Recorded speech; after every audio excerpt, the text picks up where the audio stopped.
Somebody has been leaving notes around my house. They're starting to freak me out. They started innocently enough. Don't forget your keys. Read the first message, scrawled on a sticky note in loopy letters. It had been left on my fridge door. It immediately grabbed my attention because at the time I lived alone, I had no memory of writing it, and the handwriting didn't match mine or anyone I knew. I was slightly perturbed, but wasn't sure how to react. In the end, I just tossed the note and went to work. The second note came a few days later, left on my kitchen counter. The sticky note was pink this time, but still had the same distinctive loopy handwriting. Make sure to pack a lunch today. Again, I was unsettled. Now, any normal person might have reported this to the police, but during that time I was going through a major depressive spell. I had moved to a new city away from my friends and family, and had started a new job that I quickly realized I hated and didn't nearly pay enough. Home was lonely and work was soul-crushing. I had trouble enough getting out of bed each morning, let alone filing a report that I am sure the police would not take seriously. Even more stressed, I crumpled up the note. However, I ended up packing a small lunch for myself. Usually I didn't bother to put in the effort and just ate cafeteria food, but against my better judgment I fulfilled the wishes of the note. That day the cafeteria was closed.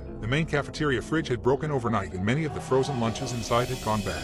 Management thought it would be better to shut it down for the day. A feeling of unease settled in my stomach after learning the news. It was as if the note had predicted it. The notes continued throughout the following weeks. They would typically show up on random days, no more than 3 notes to a day. They were all left in obvious places in my apartment, all on sticky notes and in that unfamiliar loopy handwriting.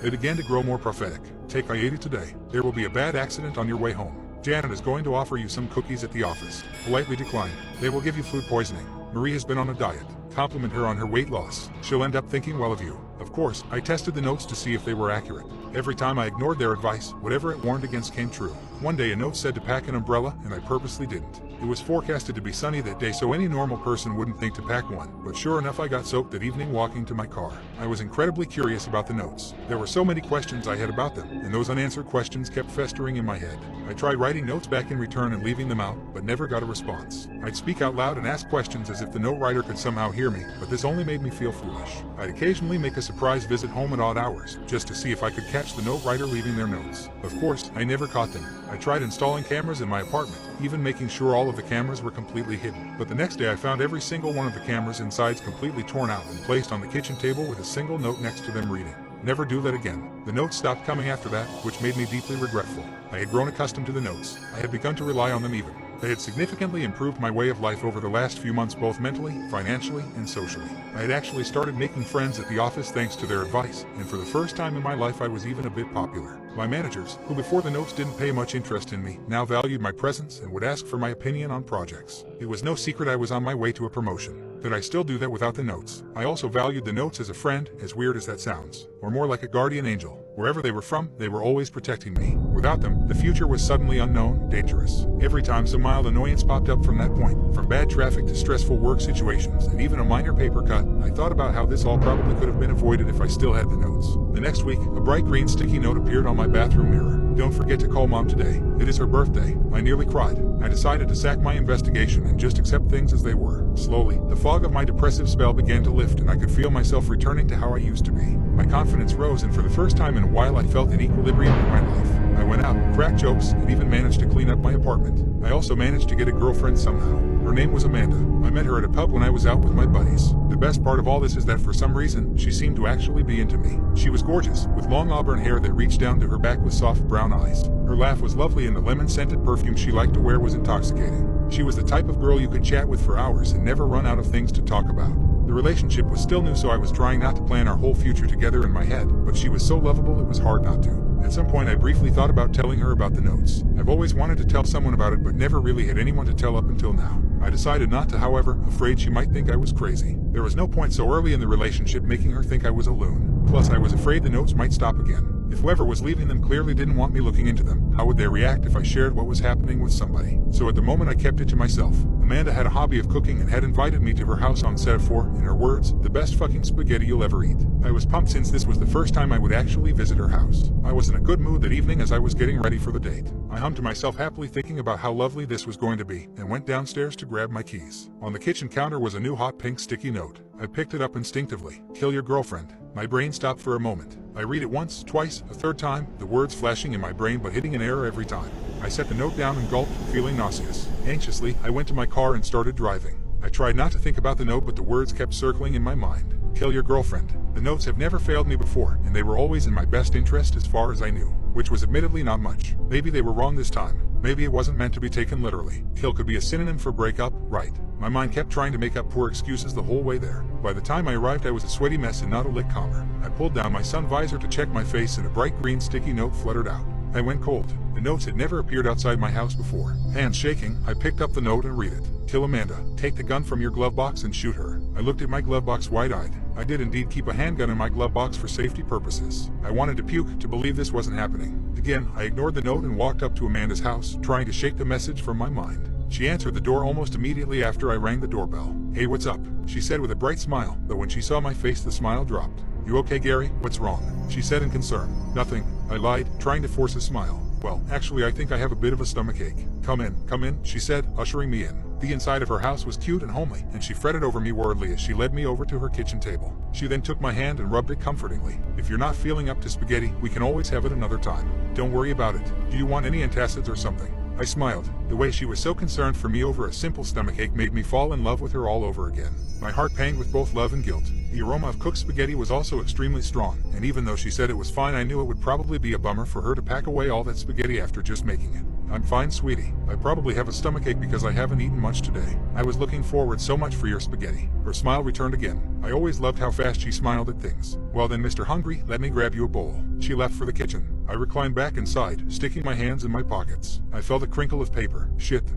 I pulled the paper out of my right pocket. Take your chair and bash her head in. I had a hard time controlling my breathing as I stuffed the note back in my right pocket. I also felt paper in my left pocket, and against my mind screaming for me not to, I pulled it out, realizing that it was actually 2 notes crinked together. Shakily, I unwrinkled the first note. Do not eat the spaghetti. Drugged. What's that, Gary? Asked Amanda behind me. I nearly jumped out of my skin. I stuffed the notes back in my left pocket. Oh, Jay, just some note from work I forgot was in my pocket is all. I said in a weird voice. She frowned, looked like she wanted to say something, but then thought better of it. Here, babe, she said gently, handing me a bowl of spaghetti. It looked heavenly. I wanted to puke. She sat next to me with her own bowl. She rested her head in her hands and looked at me excitedly, expectantly. I stared at her blankly. Well, take a bite, silly, she said, gesturing towards my bowl. I'm so sorry. I really need to use your bathroom. I jumped up and started looking for her bathroom. She jumped up after me, looking confused. Gary, what's wrong? You've been acting weird. When I found the right door, I went in and locked the door behind me. She kept knocking and knocking. Gary, seriously, what's wrong with you? Is the stomachache that bad?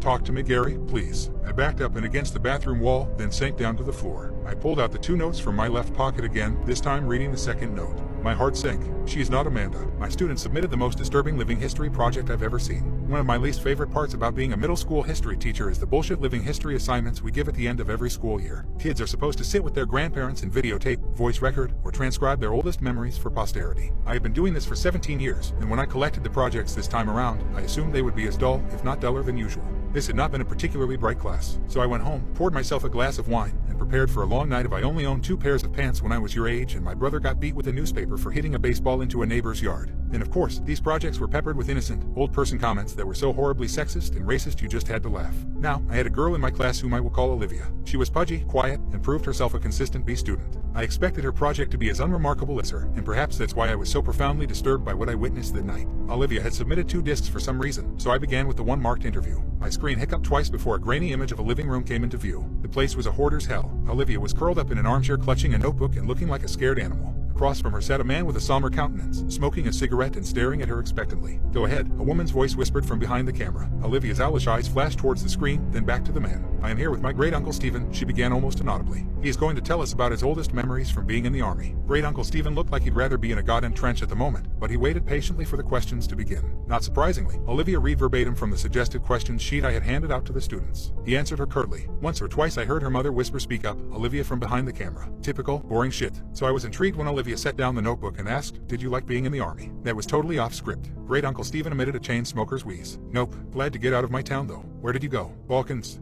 She said. I doubted she knew what the Balkans were, and my suspicion was confirmed when she asked, was Bacchus very different from here? Yes. Mom cleared her throat from behind the camera, perhaps encouraging Great-uncle Stephen to be a little more forthcoming. But Olivia seemed genuinely interested. Uncle Stephen, she asked, what is your very worst memory from the army? The old man crushed his cigarette in the ashtray and then slowly lifted himself out of his chair. I'll be back, he mumbled. The camera cut off. When the screen flashed back on, everything was the same except Great-uncle Stephen had several pieces of paper in plastic sleeves laid atop all the crap sitting on his coffee table. One, he held in his hand. I was a kid when I enlisted, he said, looking at Olivia. Your brother's age, he told her. Olivia nodded. I never saw combat. Both of my deployments were to cities in Eastern Europe that had been destroyed by civil wars. Everything was a mess. I felt like a janitor for fuck's saw.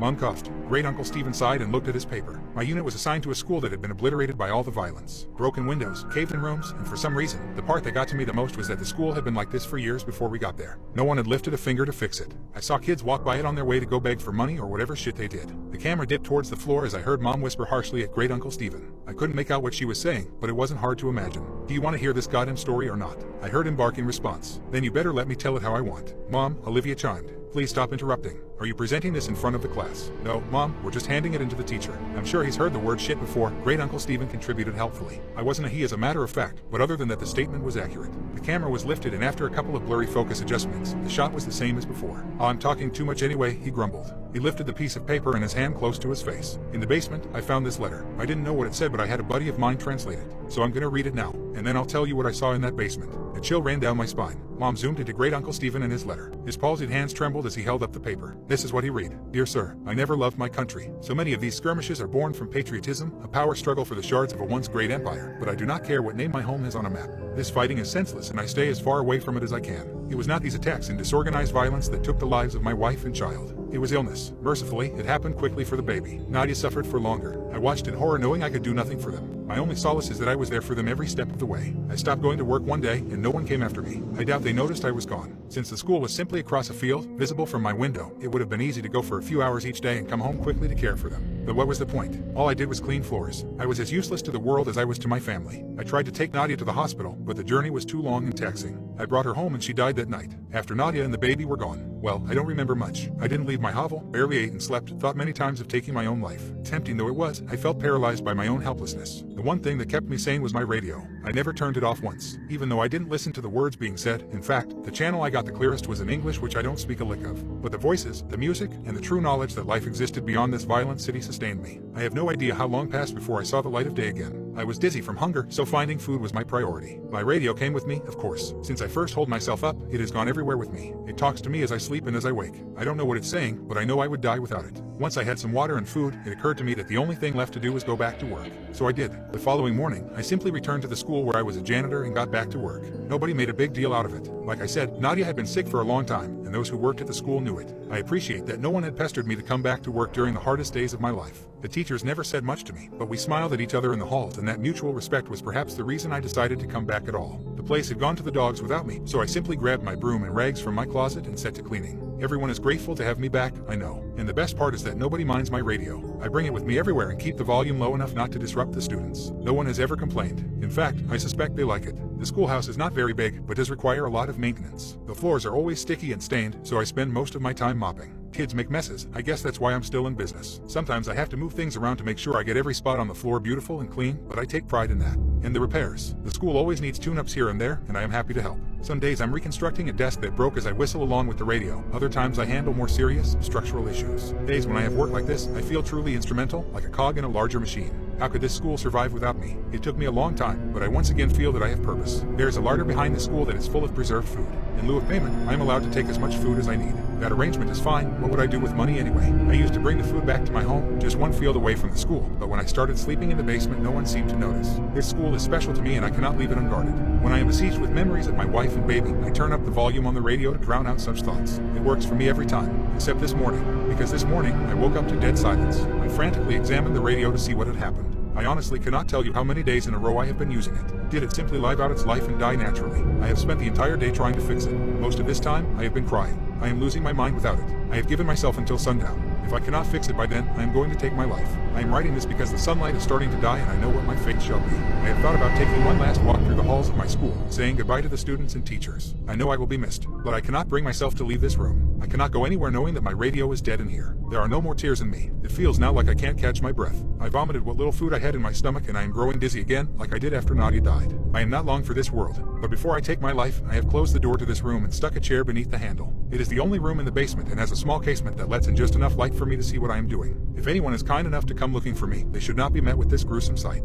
Perhaps they will see the door is blocked, smell my rotting body, and simply forget I ever existed. But I have placed both my radio and this note outside the door. Kind sir, if you are reading this, I have one humble request, please fix it. Save my radio. It did not deserve to die in its sleep and I am ashamed that I cannot revive it. Now I am ready to join Nadia and little Ludmilla in heaven. I hope this school can find another janitor who loves and cares for it the way I do. The hour is now. Do not forget my radio. Stanislav. When Mom zoomed back out, Olivia had tears in her eyes. Thank you for sharing, Uncle Stephen, Mom said, her voice choked. I think we have enough. Wait, Olivia chirped. He said there's more. What did you find? Before Great Uncle Stephen could open his mouth, the image disappeared. My jaw dropped. Was that it? What did Great Uncle Stephen see? I promptly remembered that there was a second disc. This one was unmarked, but I hoped it contained the rest of the interview. There was no video, only audio. The voice that started up was Olivia's. Hi, Miss Charity. I'm sorry about my mom, but she refused to record the rest of what my uncle was saying. But I asked him to continue and secretly recorded the story as a voice memo on my phone. I remember you said earlier this year that history is written by the people who win wars. She sucked in a breath and commenced crying. But everyone's history is important, even if they are sad, pathetic people, and even if they never won a single thing in their life.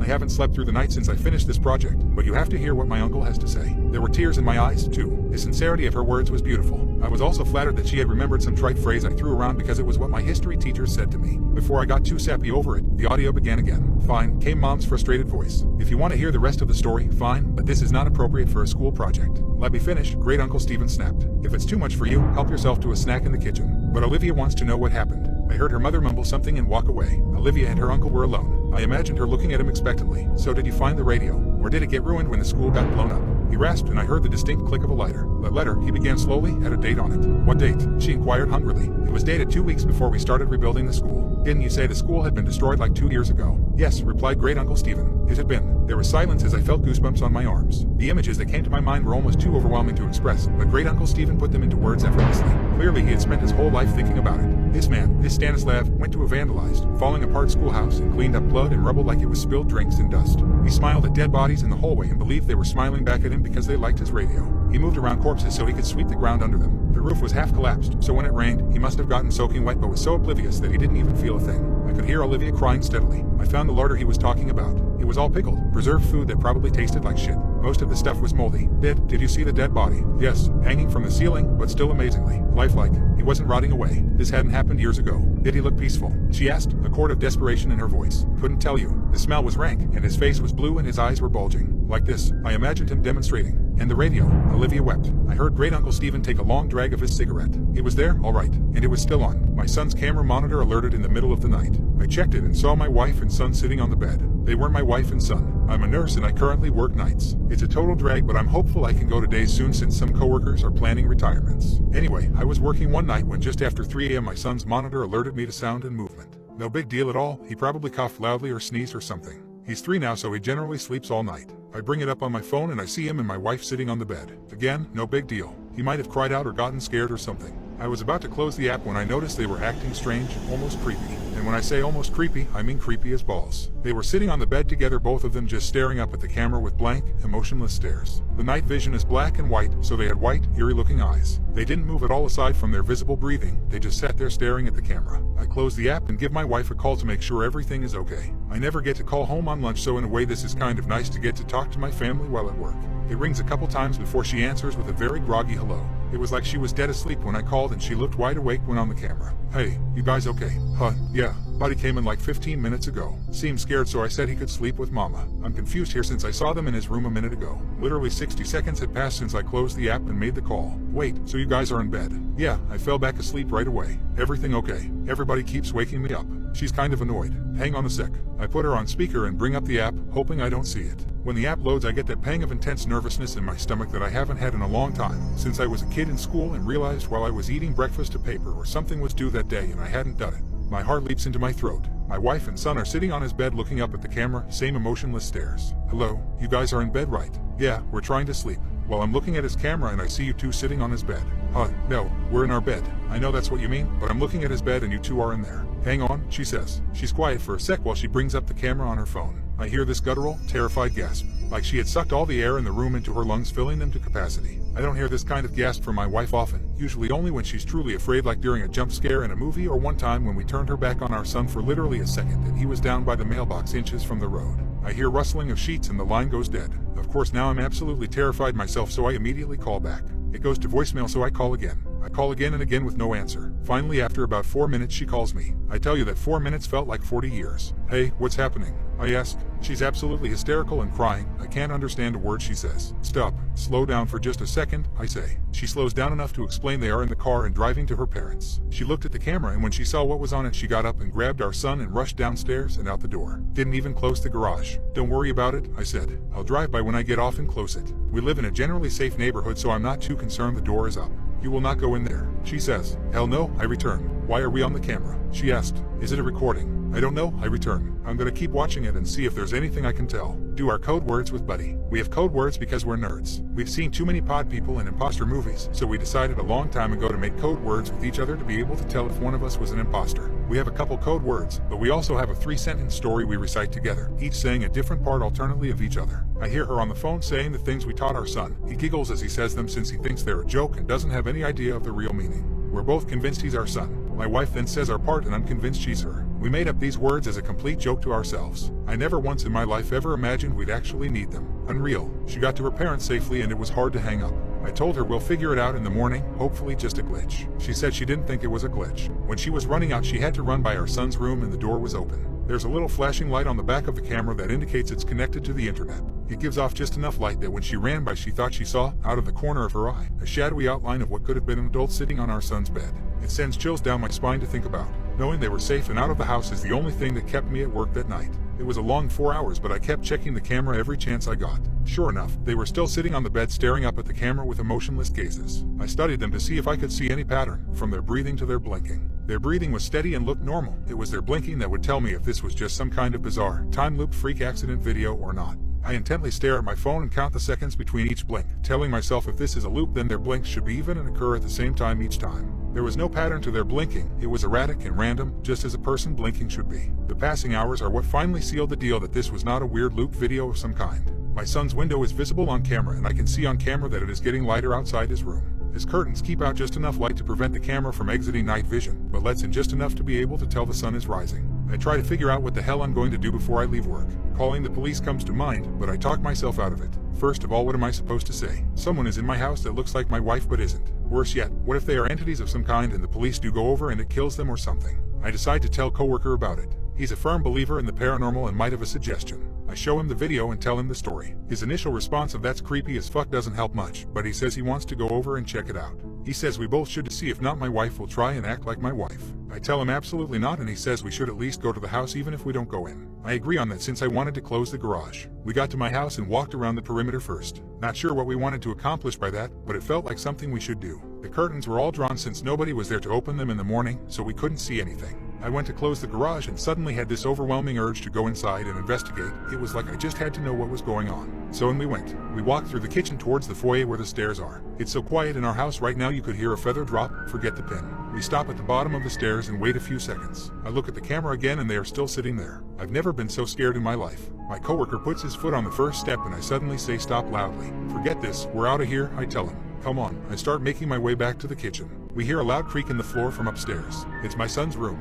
He has a very loud, creaky board right in the middle of his floor that's almost impossible not to step on. My wife and I are still deciding if we ever want to fix it because it will alert us if he's ever up to no good when he gets older trying to sneak out or something. Come on, come on, come on. I yell as I motion for him to move his ass. We're out of the house in about 2 seconds. Out on the street I check my phone. Now only not my son was sitting on the bed, same blank stare. Not my wife was gone. Holy shit, my coworker says. That was stupid as fuck of us. Do not tell my wife we went inside. She would be so ungodly mad if she found out what we just did. I use my garage door opener in my car to close the door. Before we leave I look at the camera again. Not my wife is back on the bed with not my son, both staring blankly up at the camera, blinking every few seconds. That was all about 4 days ago now. Not my wife and not my son are still sitting on the bed staring up at the camera. They haven't moved a millimeter. We obviously haven't gone back to our house. What do? I've been flying for almost 30 hours and the flight attendants won't stop crying. 30 hours ago I hopped on a late-night flight from New York heading to Los Angeles. After boarding I saw that I had an entire row to myself. Takeoff passed without incident, and soon I was stretched out for a nap across the row. I slept for a few hours, I don't know how long, but I woke up to some severe turbulence. It's possible that the lights in the cabin went out for a moment, but I was so disoriented that it's hard to say. I checked my phone to see that it was 4:03 a.m., which I figured gave me about an hour until we landed. When I looked out my window, I was shocked to see nothing but wide open ocean. My jaw dropped. There's obviously no ocean between New York and Los Angeles. I hit the button to call the flight attendant and spent the next few minutes racking my brain for a lake that could have been possibly been big enough to explain what I was seeing. I jumped when the attendant flipped off the light. She was grinning from ear to ear, and tears were pouring down her cheeks. "How can I help you, sir?" she asked. I froze for a moment at her reaction before deciding to just ask my question. "Where are we? Why does it look like we're flying over an ocean?" She wiped her cheeks to clear the tears, still grinning wildly. "Sir, we'll be landing in about an hour." Okay, thank you," I said. After she left, I checked the clock on my phone again. 4:03 a.m. blinked back at me. It hadn't changed. I had to have been waiting with my call light on for at least 5 minutes. How was it possible that it hadn't changed at all? I opened up my laptop and saw it too displayed 4:03 a.m. I pulled out my phone, started a stopwatch in the app, and spent the next 2 hours looking back and forth between the clocks, waiting for them to change. They never did. I tapped the shoulder of an older woman sitting in the row ahead of me. She looked back, an annoyed expression across her face. "Yes," she asked. "Do you know how long until we land?" I asked. She narrowed her eyes. "That flight attendant said it would be about another hour." I shook my head in confusion. "That flight attendant? We talked almost 2 hours ago. We should have landed already." She stared at me as if I was crazy. I was going to continue trying to convince her, but I felt a hand on my shoulder. I spun to see a male flight attendant grinning down at me, tears pinging off his cheeks onto my shoulder. "Sir, I'm going to ask you to calm down, or I'll be calling the captain." I told him that wouldn't be necessary and sat back. He removed his hand and stepped away. The flight attendants continued to stop by every few hours offering meals. My stopwatch continued to tick up and is now telling me that I've been on this plane for more than 30 hours. I've explored all of coach and tried talking to some of the other passengers, but they've all told me that they're expecting to land in an hour or so. Around 3 hours ago I tried getting into first class. I made it past the curtain but was escorted back by 2 grinning flight attendants. Their grip on my arms were like iron. "Sir, the seatbelt sign is on," one said. "Please remain in your seat with your buckle fastened. We'll be landing in about an hour." I'd just about given up hope when a woman came down the aisle dressed in a business suit. She didn't look at me or slow down, but she dropped a piece of paper onto my tray as she made her way to the bathrooms at the back of the plane. I shot a look around before unrolling it. It said, "Are you stuck too?" I pulled out a pen and wrote yes. "It's been 30 hours. I folded the scrap of paper up and set it on the tray closest to the aisle. She left the bathroom and picked it up as she passed. "It's been 20 minutes since then. I don't know why, but I don't think the flight attendants would like it if they knew we were talking. It doesn't matter. I have to do something." Update. A few hours after the businesswoman picked up her piece of paper with my message, she came back down the aisle and sat in the seat beside me. She bent over, trying to stay low. "So, you're stuck too?" she asked. I kept my voice low. "Yeah, my name's Jack, by the way. I'd say nice to meet you, but..." She nodded. "I'm Mary. You're wrong. Getting your message was by far the best thing about the past day. I've spent the last day and a half thinking I was alone in this." She paused for a moment, looking up the aisle. When she spoke again, her voice was a whisper. "So, Jack, you have any theories on what the hell's going on?" I considered lying but decided the truth was for the best. "I think we might be dead." Mary shook her head. "Maybe if it were just me or just you. If this was some cosmic train to hell, why would there be 2 of us who realize what's going on?" "No idea." Mary pulled out her phone and handed it to me. It displayed the Wikipedia article for Flight MH370, the airline that disappeared in 2014. I read through the article carefully. There were dozens of theories trying to explain what happened.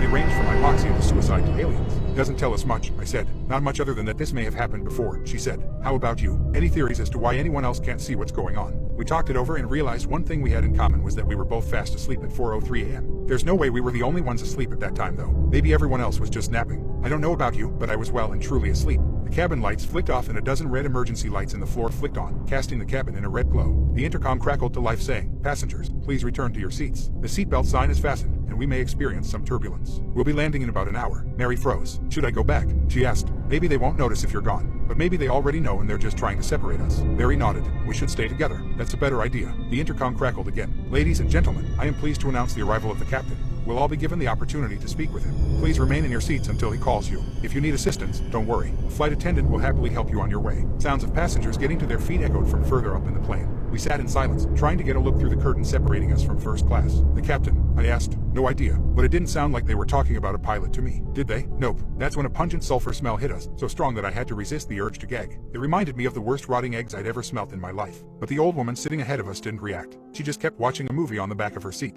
"Don't cough," I said to Mary. We fought it for a few long seconds before giving in, coughing hard and violently. A second later the curtain opened. Mary and I froze, staring down the now red fuselage. 4 flight attendants passed through the curtain and made their way down the rows towards us, grins stretched wide across their faces. They were still crying, but this time the tears streaking their faces were darker. It's hard to say with the lighting, but it looked like blood. My eyes weren't drawn to them though. I looked over their shoulders at the figure standing near the front of the plane. It was a black silhouette standing beside the cockpit door. It was at least 8 feet tall and pointing towards us with a single finger. It had called us. "The bathrooms," I shouted. We ran towards the back of the plane, the flight attendants closing in behind us. Blood dripped from their grinning cheeks onto the carpet of the plane. "The captain is here," he said in a perfect customer service voice. His grin widened as he moved towards us. We made it to the bathrooms, jumping into opposite sides. I slammed the door shut and locked it, pressing my feet against the folding center part of the door to keep it closed. They began banging on the door and pulling at the handle while I fought to keep it closed. "I'm sorry, but you'll both need to speak with the captain," one of the flight attendants said. "Jack," Mary screamed. "Jack, help." A distinct snapping sound like breaking metal came from her bathroom. She continued to scream as the sounds of struggle migrated up towards the front of the plane, towards the black figure I'd seen. I'd like to say I jumped out and fought them, that I distracted them or did something heroic.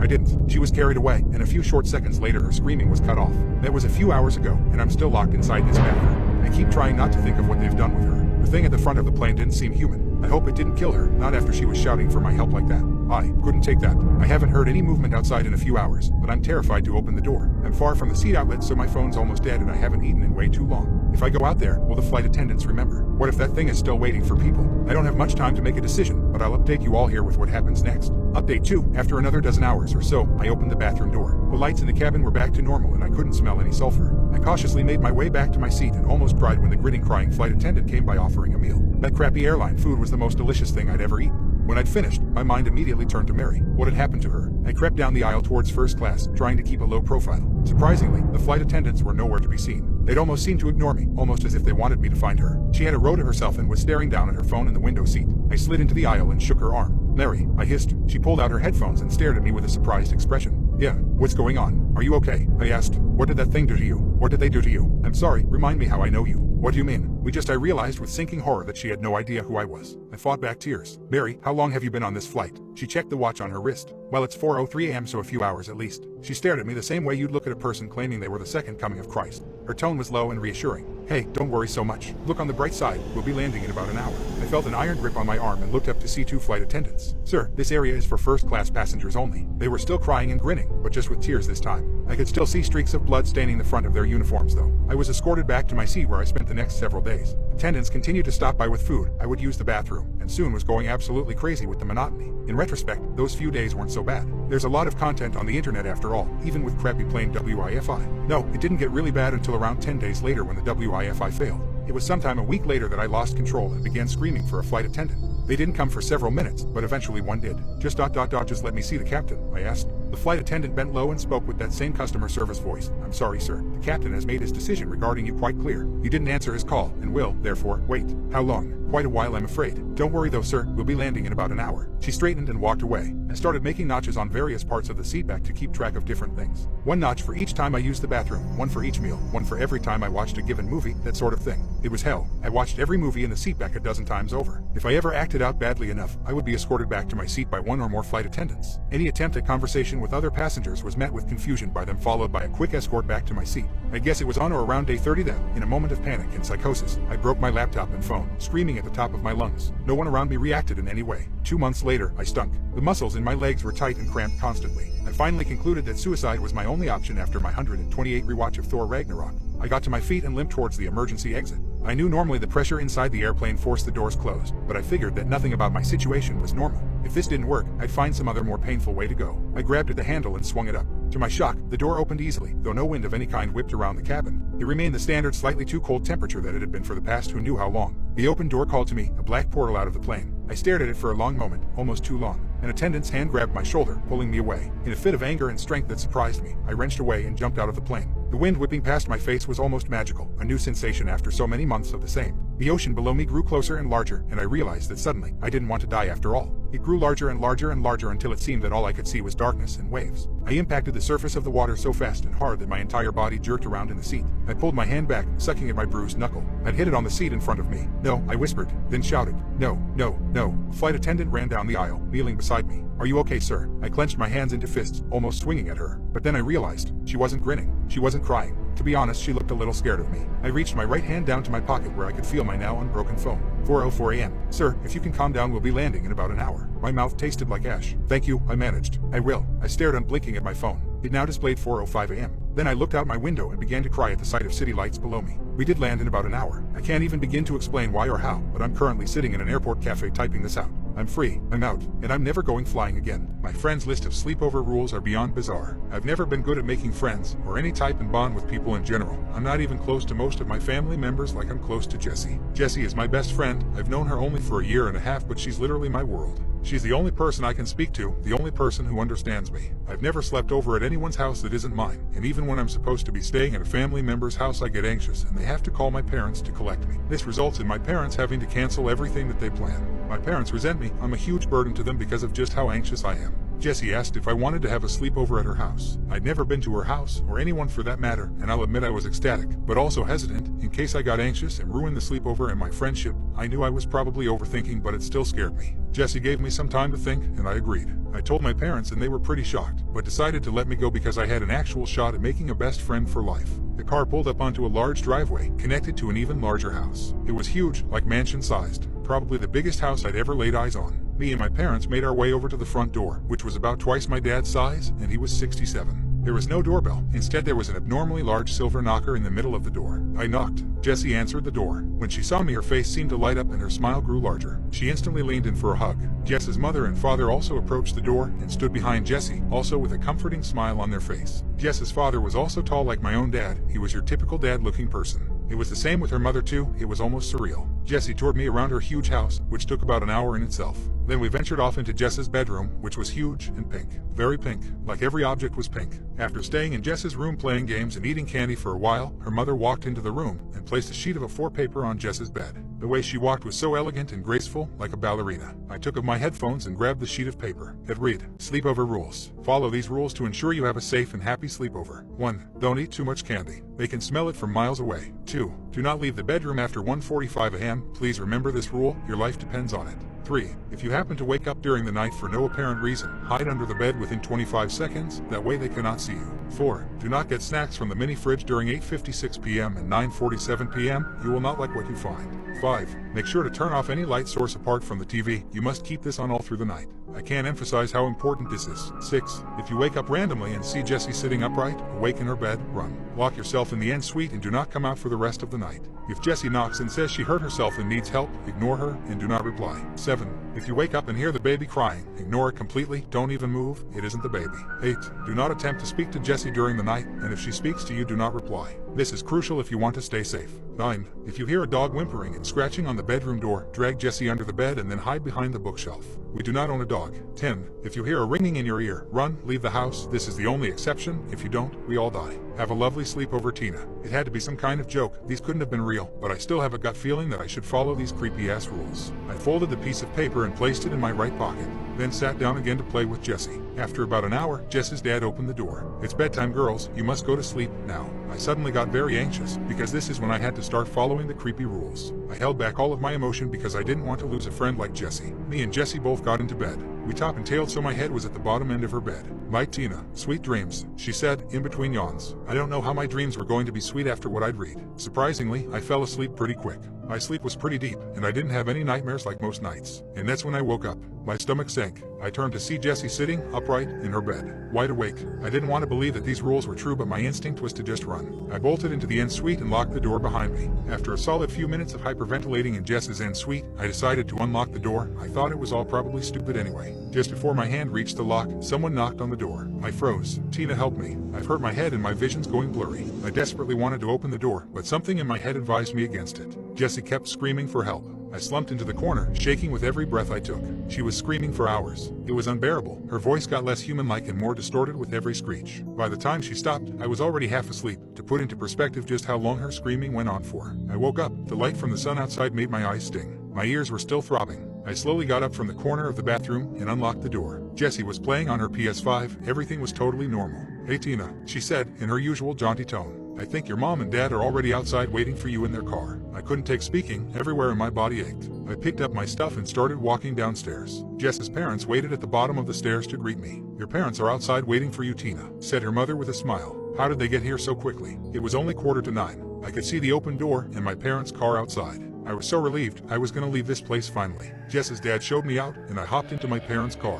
I can't begin to explain how relieved I was to see my parents' smiling faces again. Jessie and her family waved at me as I drove away. "How was the sleepover, sweetie?" asked my dad. My phone buzzed. It was a message from my mom. It said, "Hey Tina, I was just messaging to ask what time you wanted me and your dad to pick you up from Jess's house." I looked back up at my mom, who was driving, and then to my dad, who was smiling eerily at me. Shit, I forgot to leave on the TV. I felt sick to my stomach. Forgot something. Asked my dad. "Somebody has been leaving notes around my house. They're starting to freak me out. They started innocently enough. Don't forget your keys. Read the first message," scrawled on a sticky note in loopy letters. It had been left on my fridge door. It immediately grabbed my attention because at the time I lived alone. I had no memory of writing it, and the handwriting didn't match mine or anyone I knew. I was slightly perturbed, but wasn't sure how to react. In the end, I just tossed the note and went to work. The second note came a few days later, left on my kitchen counter. The sticky note was pink this time, but still had the same distinctive loopy handwriting. Make sure to pack a lunch today. Again, I was unsettled. Now, any normal person might have reported this to the police, but during that time I was going through a major depressive spell. I had moved to a new city away from my friends and family, and had started a new job that I quickly realized I hated and didn't nearly pay enough. Home was lonely and work was soul-crushing.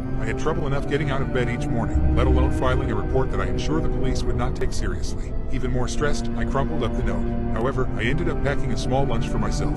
Usually I didn't bother to put in the effort and just ate cafeteria food, but against my better judgment I fulfilled the wishes of the note. That day the cafeteria was closed. The main cafeteria fridge had broken overnight and many of the frozen lunches inside had gone bad. Management thought it would be better to shut it down for the day. A feeling of unease settled in my stomach after learning the news. It was as if the note had predicted it. The notes continued throughout the following weeks. They would typically show up on random days, no more than 3 notes to a day. They were all left in obvious places in my apartment, all on sticky notes, and in that unfamiliar loopy handwriting. They began to grow more prophetic. Take I-80 today. There will be a bad accident on your way home. Janet is going to offer you some cookies at the office. Politely decline. They will give you food poisoning. Marie has been on a diet. Compliment her on her weight loss. She'll end up thinking well of you. Of course, I tested the notes to see if they were accurate. Every time I ignored their advice, whatever it warned against came true. One day a note said to pack an umbrella, and I purposely didn't. It was forecasted to be sunny that day, so any normal person wouldn't think to pack one, but sure enough I got soaked that evening walking to my car. I was incredibly curious about the notes. There were so many questions I had about them, and those unanswered questions kept festering in my head. I tried writing notes back in return and leaving them out, but never got a response. I'd speak out loud and ask questions as if the note writer could somehow hear me, but this only made me feel foolish. I'd occasionally make a surprise visit home at odd hours, just to see if I could catch the note writer leaving their notes. Of course, I never caught them. I tried installing cameras in my apartment, even making sure all of the cameras were completely hidden. But the next day I found every single one of the cameras' insides completely torn out and placed on the kitchen table with a single note next to them reading, "Never do that again." The notes stopped coming after that, which made me deeply regretful. I had grown accustomed to the notes. I had begun to rely on them even. They had significantly improved my way of life over the last few months, both mentally, financially, and socially. I had actually started making friends at the office thanks to their advice, and for the first time in my life I was even a bit popular. My managers, who before the notes didn't pay much interest in me, now valued my presence and would ask for my opinion on projects. It was no secret I was on my way to a promotion. Did I still do that without the notes? I also valued the notes as a friend, as weird as that sounds, or more like a guardian angel. Wherever they were from, they were always protecting me. Without them, the future was suddenly unknown, dangerous. Every time some mild annoyance popped up from that point, from bad traffic to stressful work situations and even a minor paper cut, I thought about how this all probably could have been avoided if I still had the notes. The next week, a bright green sticky note appeared on my bathroom mirror. "Don't forget to call Mom today. It is her birthday." I nearly cried. I decided to sack my investigation and just accept things as they were. Slowly, the fog of my depressive spell began to lift and I could feel myself returning to how I used to be. My confidence rose, and for the first time in a while I felt in equilibrium with my life. I went out, cracked jokes, and even managed to clean up my apartment. I also managed to get a girlfriend somehow. Her name was Amanda. I met her at a pub when I was out with my buddies. The best part of all this is that for some reason, she seemed to actually be into me. She was gorgeous, with long auburn hair that reached down to her back with soft brown eyes. Her laugh was lovely and the lemon-scented perfume she liked to wear was intoxicating. She was the type of girl you could chat with for hours and never run out of things to talk about. The relationship was still new, so I was trying not to plan our whole future together in my head, but she was so lovable it was hard not to. At some point I briefly thought about telling her about the notes. I've always wanted to tell someone about it but never really had anyone to tell up until now. I decided not to, however, afraid she might think I was crazy. There was no point so early in the relationship making her think I was a loon. Plus I was afraid the notes might stop again. If whoever was leaving them clearly didn't want me looking into them, how would they react if I shared what was happening with somebody? So at the moment I kept it to myself. Amanda had a hobby of cooking and had invited me to her house on set for, in her words, the best fucking spaghetti you'll ever eat. I was pumped since this was the first time I would actually visit her house. I was in a good mood that evening as I was getting ready for the date. I hummed to myself happily thinking about how lovely this was going to be, and went downstairs to grab my keys. On the kitchen counter was a new hot pink sticky note. I picked it up instinctively. "Kill your girlfriend." My brain stopped for a moment. I read it once, twice, a third time, the words flashing in my brain but hitting an error every time. I set the note down and gulped, feeling nauseous. Anxiously, I went to my car and started driving. I tried not to think about the note, but the words kept circling in my mind. "Kill your girlfriend." The notes have never failed me before, and they were always in my best interest as far as I knew, which was admittedly not much. Maybe they were wrong this time. Maybe it wasn't meant to be taken literally. Kill could be a synonym for break up, right? My mind kept trying to make up poor excuses the whole way there. By the time I arrived I was a sweaty mess and not a lick calmer. I pulled down my sun visor to check my face and a bright green sticky note fluttered out. I went cold. The notes had never appeared outside my house before. Hands shaking, I picked up the note and read it. "Kill Amanda. Take the gun from your glove box and shoot her." I looked at my glove box wide-eyed. I did indeed keep a handgun in my glove box for safety purposes. I wanted to puke to believe this wasn't happening. Again, I ignored the note and walked up to Amanda's house, trying to shake the message from my mind. She answered the door almost immediately after I rang the doorbell. "Hey, what's up?" she said with a bright smile, though when she saw my face the smile dropped. "You okay, Gary? What's wrong?" she said in concern. "Nothing," I lied, trying to force a smile. "Well, actually I think I have a bit of a stomachache." Come in, she said, ushering me in. The inside of her house was cute and homely, and she fretted over me worriedly as she led me over to her kitchen table. She then took my hand and rubbed it comfortingly. "If you're not feeling up to spaghetti, we can always have it another time. Don't worry about it. Do you want any antacids or something?" I smiled. The way she was so concerned for me over a simple stomachache made me fall in love with her all over again. My heart panged with both love and guilt. The aroma of cooked spaghetti was also extremely strong, and even though she said it was fine, I knew it would probably be a bummer for her to pack away all that spaghetti after just making it. "I'm fine, sweetie. I probably have a stomachache because I haven't eaten much today. I was looking forward so much for your spaghetti." Her smile returned again. I always loved how fast she smiled at things. "Well then, Mr. Hungry, let me grab you a bowl." She left for the kitchen. I reclined back inside, sticking my hands in my pockets. I felt a crinkle of paper. Shit. I pulled the paper out of my right pocket. "Take your chair and bash her head in." I had a hard time controlling my breathing as I stuffed the note back in my right pocket. I also felt paper in my left pocket, and against my mind screaming for me not to, I pulled it out, realizing that it was actually 2 notes crinked together. Shakily, I unwrinkled the first note. "Do not eat the spaghetti. Drugged." "What's that, Gary?" asked Amanda behind me. I nearly jumped out of my skin. I stuffed the notes back in my left pocket. "Oh, Jay, just some note from work I forgot was in my pocket is all," I said in a weird voice. She frowned, looked like she wanted to say something, but then thought better of it. "Here, babe," she said gently, handing me a bowl of spaghetti. It looked heavenly. I wanted to puke. She sat next to me with her own bowl. She rested her head in her hands and looked at me excitedly, expectantly. I stared at her blankly. "Well, take a bite, silly," she said, gesturing towards my bowl. I'm so sorry. I really need to use your bathroom." I jumped up and started looking for her bathroom. She jumped up after me, looking confused. "Gary, what's wrong? You've been acting weird." When I found the right door, I went in and locked the door behind me. She kept knocking and knocking. Gary, seriously, what's wrong with you? Is the stomachache that bad? Talk to me, Gary, please." I backed up and against the bathroom wall, then sank down to the floor. I pulled out the 2 notes from my left pocket again, this time reading the second note. My heart sank. She is not Amanda. My dad sold my soul to the devil. Yup, just about as crazy as the title sounds. My dad is what they call a macho man. All he wanted was sons. He lived and breathed for another Keller boy. Naturally, when my older brother was born, he was overjoyed. 3 years later, he begged my mom to have another son. When he found out we were twins, he was excited to have 3 sons. So when my brother and I came out, and he saw that I was a girl, he was despaired. I've always been his least favorite kid, and he never tried to hide it. While he named my brothers Anthony and David, which mean priceless and beloved respectfully, he named me Lilith, which literally means night monster. While my brothers and mom tried to soften that direct punch to the gut by calling me Lily, he insisted on us all calling me Lilith, so I could feel the disappointment that he felt the day I was born. Clearly him and my mom did not stay married, and quite unfortunately he signed for full custody when Anthony was 5, and David and I 2. Things just got worse from there. If he took Anthony and David out to eat or to see a movie, I was to stay home. He spent all his time playing sports with my brothers, and wouldn't let me join even though I, as a girl, actually showed a genuine interest in what he was doing with my brothers. When I was 4, Dad got cancer, and from what I heard, it was supposed to be terminal. That's where the title of this story comes into play. Yup, he made a deal with Satan. 15 more years of life if he sold one of his children's souls. And big surprise, he chose me. So once I die, it's off to hell, no matter how little I sin or how much I pray. The first time I remember something happening to me was about a month after my dad made that deal. I was in my tiny, cramped room, trying to sleep on a bed I outgrew years ago, while my brothers and dad watched a movie downstairs, when I saw it. This thing in my closet. It was pale, with gaunt, sunken eyes and a gaping mouth. Its long and bony fingers wrapped around my closet door. There was no question that this thing was a demon. I immediately cried for my dad, who stormed up the stairs and gave me a proper beating for interrupting his movie night with his kids. After that, he called me a little girl for crying and locked me in my room.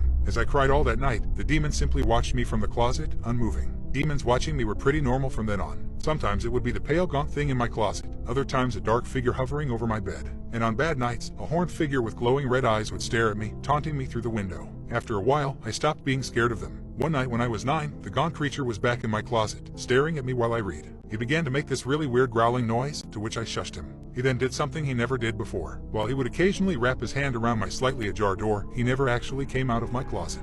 Until that night, in one swift movement, he tore open my closet door and stood up fully, revealing he was taller than the ceiling itself.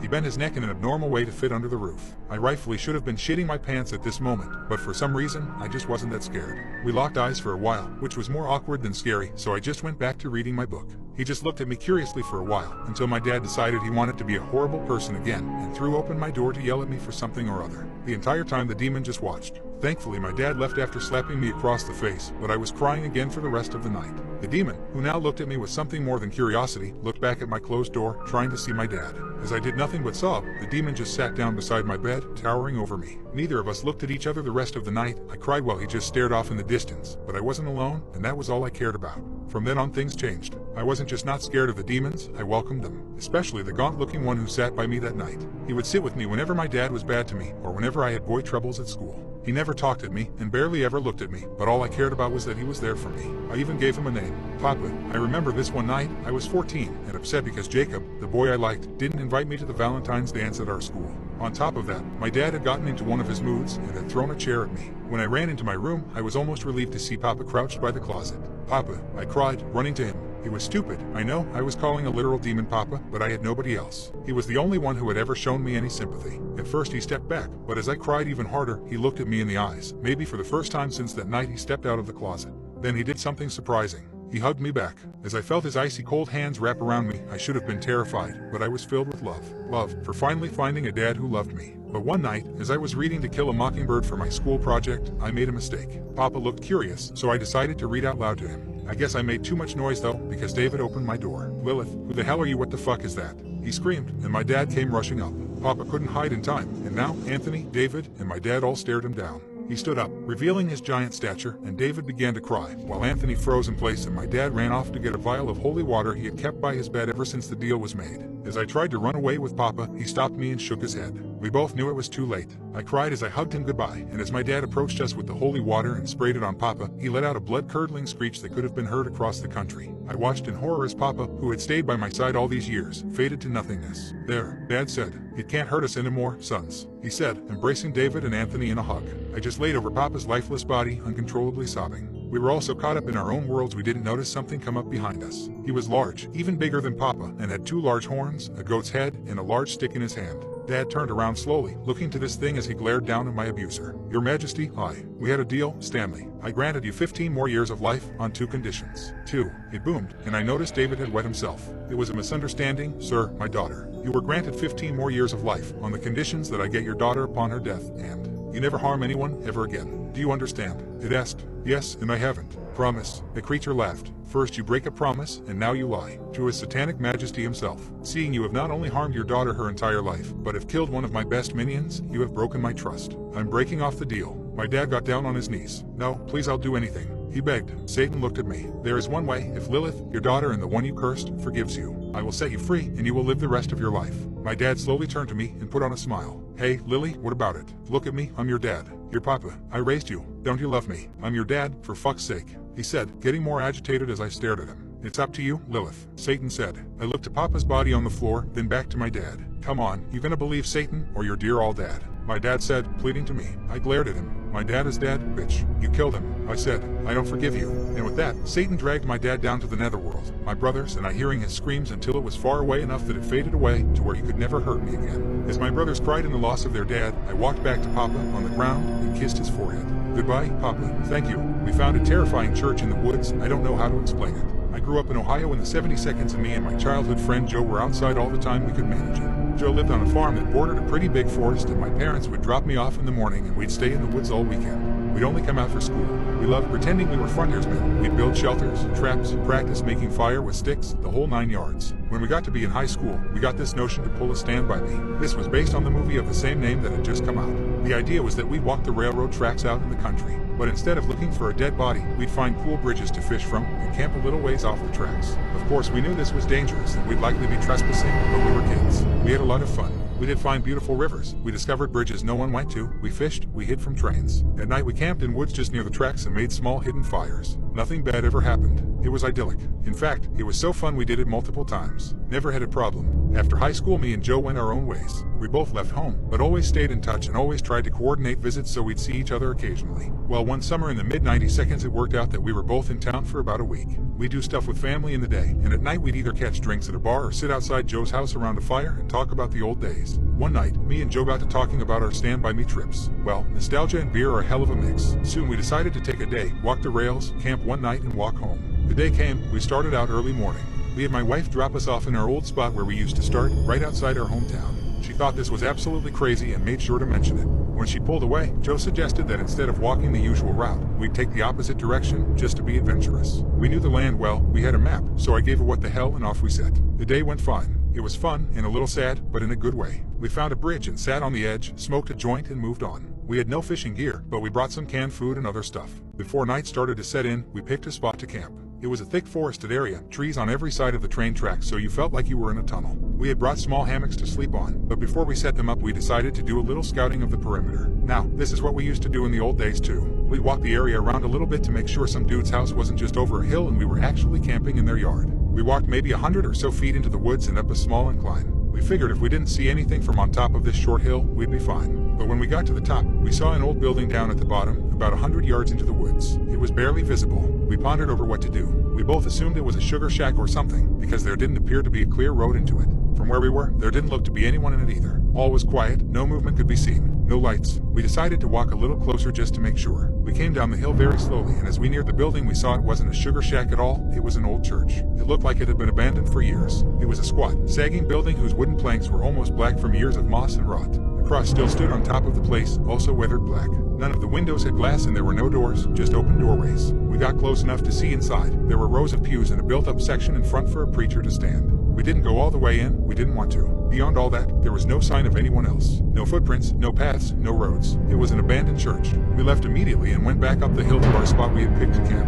Having a hill between us and the church made us feel better, but we were still a little uneasy. We chalked it up to the natural creepiness seeing a church in the middle of the woods would have listened. Besides, at this point it was dusk and we just decided to rig up our hammocks and go to sleep and move on at early morning. Night set in, and as we lay in our hammocks and shot the shit, we began to hear something in the direction of the church. Our conversation about it went a little like this. Do you hear that? What the fuck is that? It sounds like people singing. And it did sound just like singing. We both slid right out of our hammocks and hunkered down, straining to hear more. We listened for a minute or two, and the singing continued but it wasn't getting louder. Finally we decided to creep back up the hill and see if we could spy where the sound was coming from. We could still move very quietly in the woods from the old days. It was second nature to us. The moon was barely out, but it provided enough light so you wouldn't walk right into a tree, but it was near pitch black. We didn't use flashlights as we crept slowly up the hill and we didn't talk. When we got to the top we saw light in the distance. It was coming from the church, and the singing was coming from inside. Joe and I put our heads close together and had a hushed conversation that boiled down to, can you believe this shit? The light looked to be candlelight from the way it flickered, and though we tried, we couldn't make out what was being sung. It sounded like church music, but in another language. We sat and watched for a while, trying to see who was in there, but we only saw occasional shadows. We had no intention of getting closer either. We had about a football field length between us and we aimed to keep it that way. The singing continued for a bit, and then it stopped.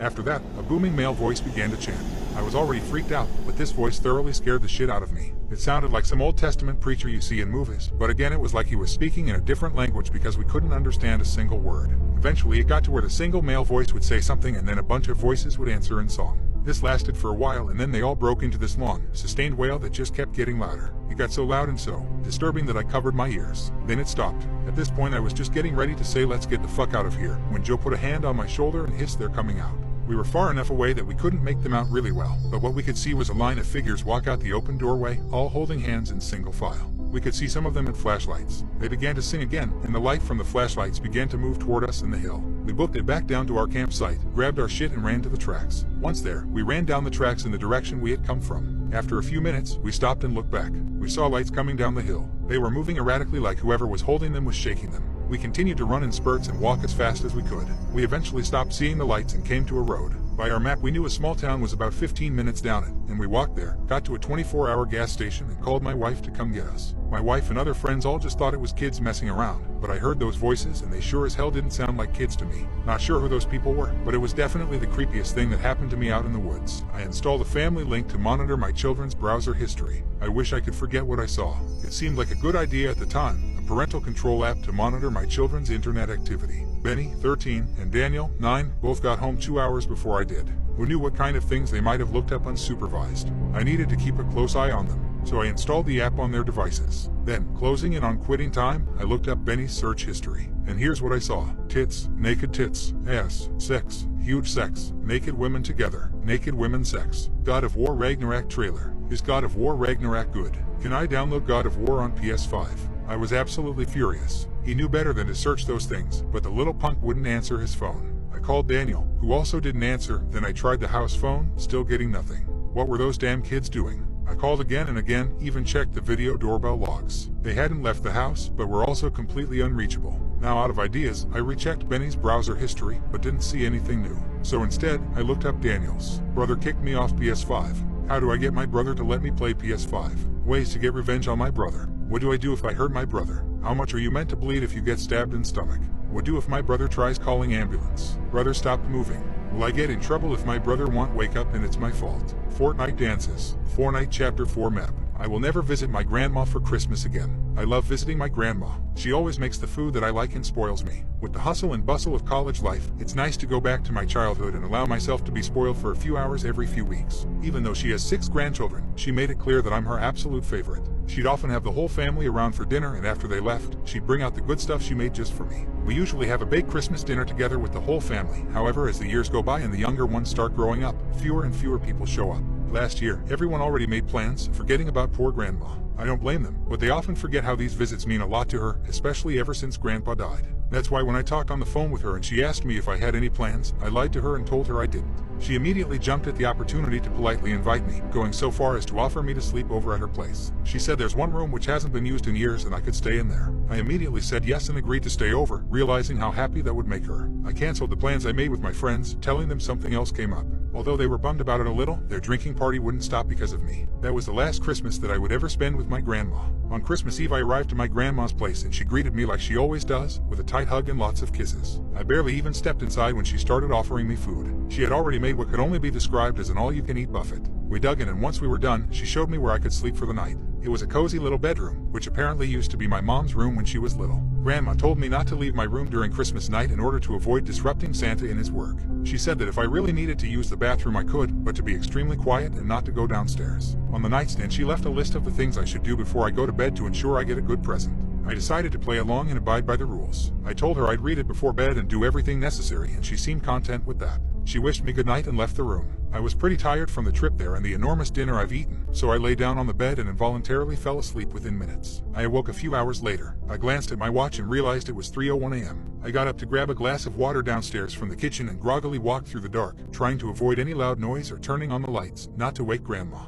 I went downstairs and turned on the kitchen light, gulping down a glass of water. I glanced towards the living room at the Christmas tree and something caught my attention under the glow of the decoration lights. There was a small plate with a tiny paper that said for Santa. I reckoned it was cookies and milk, but when I got closer I realized that the plate was empty. Red liquid was in it and right next to the plate was a small bucket. Obviously, I found this weird, but figured that Grandma may have just forgotten to put it away or something. I turned off the kitchen lights and returned to my room, just then remembering the list my grandma gave me. I grabbed it off my nightstand and started reading. Dear James, thank you for visiting me for Christmas. You made your grandma really happy. Now Christmas is a little different in this house than what you're probably used to, so it's very important that you follow these rules on the list. 1. Make sure to close your windows and ensure they are closed properly. These old windows don't work properly sometimes, so if you feel like cold air is coming in, let me know. 2. Don't put any wood in the fireplace after 9 p.m. Santa will be really angry if it's scalding in the chimney or if there's still smoke. 3. You didn't forget about milk and cookies, did you? I stopped reading and chuckled at the list. Grandma clearly wanted me to follow the basic rules for Santa like when I was a kid, but again I decided to oblige. I continued reading the list. In this household we don't use milk and cookies, we use raw meat and blood. I already left a bucket by the Christmas tree and there's a raw piece of chicken I put on the plate. Santa sure loves his diet. 4. If you are woken up by the sound of scratching or knocking on your window, ignore it. In fact, it's best not to look there, but if you see someone beckoning you, pretend they're not there. They may try to open the window from the outside. This is why it's so important to keep the windows closed. 5. You may hear growling coming from the kitchen. It's okay, because Santa never comes upstairs, and since I already left the chicken for him, that should satisfy him. By this point I was sure Grandma was just messing with me. That was until I heard the sound of 3 gentle knocks on the window behind me. I froze in place, staring at the list, but practically staring through it. 3 more gentle knocks ensued, but I did my best not to give away that I heard them. Once again, there were 3 more knocks and then the sound of scratching started. First gently and then louder, as if a rat was trying to bite through the wall. It lasted for around a minute until it completely stopped. Only when it did I gather enough courage to slightly shift my position. That was a mistake though, because when I looked down to the floor, at the light which was cast in from the window, I saw the unmistakable shadow in the form of a humanoid silhouette stretched across. I couldn't tell for sure, but it looked like whoever was there held both his hands on the window and stared directly towards me. I decided that the best thing to do is continue reading the list to try and distract myself.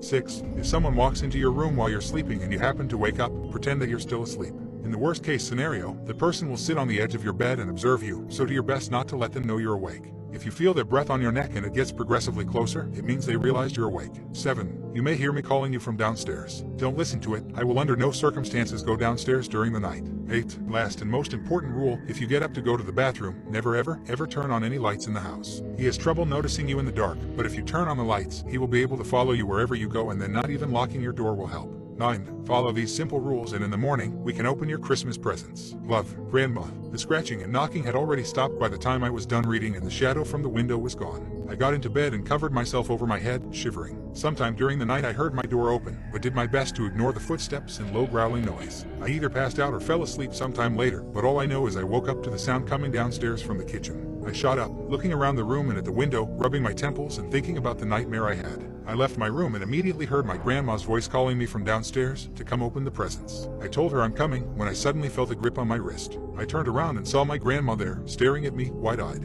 She leaned in and whispered in my ear with a trembling voice, "You turned on the lights, didn't you? I just graduated from medical school, and my new hospital has some very strange rules. You probably think that all doctors are filthy rich, because I sure as hell did in the beginning. 8 years and a fistful of premature gray hairs later, I'm just a few $100,000 poorer than broke. That would matter if I had a family to provide for, but the long hours in med school have led to an end of my last relationship and a countdown on the shelf life of my ovaries. I was in a take what I can get and be grateful situation. So when St. Francis Hospital in Charleston, West Virginia offered me a position, I packed my sad life into 3 bags and sought opportunity in the hills of Appalachia. 19 of us started in July, and 13 have since dropped out. I like to think of myself as the rat that wouldn't drown. Some people broke inside after watching children die because they weren't good enough doctors quite yet. It's doubly hard when you have to inform the dead child's parents, who then beg you to tell them different news, or scream that they want to die and just please kill them with whatever drug takes away the pain. But most of my incoming class couldn't handle the chief of medicine. Dr. Vivian Squid is, without a doubt, the biggest bitch I've ever met. Now I know why. 19 of you start today, and we've got a pool going with bets on how long each of you will last, she told us on day 1. Don't feel any pressure, folks. I've talked with each of you in private, and my expectations are very low. She peered condescendingly over her thin spectacles, snorted, then turned around to walk away. You should know when to follow me and when to stay away, because I'm not going to waste time explaining what you should figure out on your own. We gawked at one another, all feeling weak and small, then scampered after her. I was last in line, and felt out of place taking even that much. You should have the list of expectations for St. Francis, Dr. Squid explained as she walked on, not bothering to look at us as she talked. I printed 18 sets of rules so that you would have to challenge one another for them, knowing that one of you would be left behind. An icy cold settled in the pit of my stomach as I saw everyone look down at a list of rules that only I did not have. If you cannot follow these rules, there will be no place for you in this hospital. It most likely means that you are unsuited to be a doctor and should consider a profession that demands a weaker mental aptitude. At that, she turned around to face us all. And if you think that I'm the type to give second chances after a mistake, you're woefully underprepared for the world of medicine. She stopped and looked at each of us in turn, apparently expecting a response that no one dared to offer. Well, she shot out in exasperation, why are you standing here? People are dying. Get to work. No one wanted to show me their list of rules, so I had to wait until one of my classmates died. It took nearly a week. I was working at 3 a.m. because I had only been on the clock for 10 hours. I was rushing into another room so that a patient wouldn't know I was Googling his symptoms when I saw Myron by himself in an OR. I stopped immediately. Myron, I squeaked. What the hell is that? His arms were working furiously, but his back was turned toward me, so I couldn't see what he was doing. Something felt wrong. Myron was the pick of our litter. He'd been top 10 in his class at Johns Hopkins, and he would remind us of that fact in exchange for answering the questions that we were too terrified to ask Dr. Squid. Slowly, I approached Myron, not wanting to startle him. We're really busy right now. Is there something you need help with? He showed no outward signs that he had heard me. Instead, he kept pumping away furiously at the task at hand. When I was 5 steps from him, I could see drops of blood flying over his shoulder, which made no sense since he had been alone in the room. Myron, I whispered, barely loudly enough to hear my own words. I slowly crept around his left side, finally bringing the scene into full view. Myron's abdomen was split from sternum to pelvis. His esophagus spilled out, and his stomach sat on the table. A nest of quivering small intestine led from the bottom of his stomach back into his shredded torso. Myron showed no outward signs of pain. He was too busy working. He clutched his own stomach tightly in his left hand, the folds squirting through his fingers like unbaked bread. His right hand was working furiously with a scalpel, sawing his organ into ribbons. Rivers of sweat poured down his forehead with the intensity of the effort. I tried to scream, but it only came out as a moan. That was enough to get Myron to notice me. Slowly, he raised his head. Slowly, he smiled. It was not a happy smile. With eye contact locked on me, he licked his lips, angrily stabbed a piece of his stomach, and lifted it to his mouth. He bit, he chewed, then he lunged. But most people don't know how to move with their innards splayed out for all the world to see, and this was his downfall. Myron's tattered guts caught on the corner of the table, and he fell to the floor. Finally, he screamed. I had learned very early in my medical career that compartmentalization is indispensable. That instinct took over my brain in the moment, and I acted clinically. Myron was still grasping his scalpel with his right hand. I kicked it hard, and it flew out of his hands. He stared at me and screeched. With his entrails still wrapped around the table, I figured my best option was retreat. I moved to the back of the room as a doctor and a janitor burst in. And in possibly the most shocking moment of the night, I realized that they were not shocked. Myron was anesthetized, subdued, and extracted within a minute of their arrival. For a moment, I was alone with a pool of blood and diced stomach lining. And something else. A sheet of paper lay on the floor, its corner just touching the edge of the creeping blood. Myron had dropped his list of rules. The practical part of my brain continued to drive me. I snatched the paper from the ground, then quickly exited the room, taking care to avoid the puddle. I didn't want to leave any bloody footprints in my wake. I knew that I had to read the list as soon as I was able to find 30 uninterrupted seconds to myself. 3 hours later, I had my opportunity and ducked into a janitor's closet. With a shaking, exhausted hand, I pulled the chain on a bare bulb, tried to ignore the noxious smell of leaking ammonia, and read St. Francis Hospital Rules, Guidelines for New Doctors. 1. Never, under any circumstances, share your copy of the rules with anyone else. 2. If any other doctor displays erratic behavior, leave the area immediately. Do not make eye contact. 3. If any other doctor is approached or detained by someone in a janitor's uniform, do not interfere. Never ask about that former doctor again. 4. Never touch any seemingly abandoned Reese's peanut butter cups. Those are Dr. Squid's favorite candy. 5. Any child that dies in St. Francis Hospital must be cremated within 120 minutes of official time of death. If you suspect this rule has been broken, alert Dr. Squid, and the hospital will be evacuated. 6. There is no children's burn unit at St. Francis Hospital. If you find yourself there, continue walking until you return to familiar territory. This usually requires traveling in a straight line down the central hallway for 47 minutes. You will not reach a wall during that interval. 7. This rule is on a need-to-know basis. 8. A small quantity of sulfuric acid is kept in every room. This is only intended for use on patients with severed spinal cords. If they attack, a hypodermic injection of H2SO4 into the cranium is the only way to subdue the subject. 9. The morgue must house at least 13 cadavers at all times. 10. If you find yourself on the hospital roof with no memory of how you got there, you have only 2 choices. Either wait for an extraction team to find you, or jump 4 stories to the sidewalk on Court Street. 11. If you see room 1913, do not look directly at the numbers. Do not open the door. This is, by far, the most important rule. My heart stopped when the door opened. Dr. Squid was staring at me. What little emotion shined through her exterior seemed to be surprise. We both stood, frozen, for 5 seconds of agonized silence. Dr. Apheles, she drawled gravely, I'm shocked. She stared down at the blood-stained list of rules in my hand.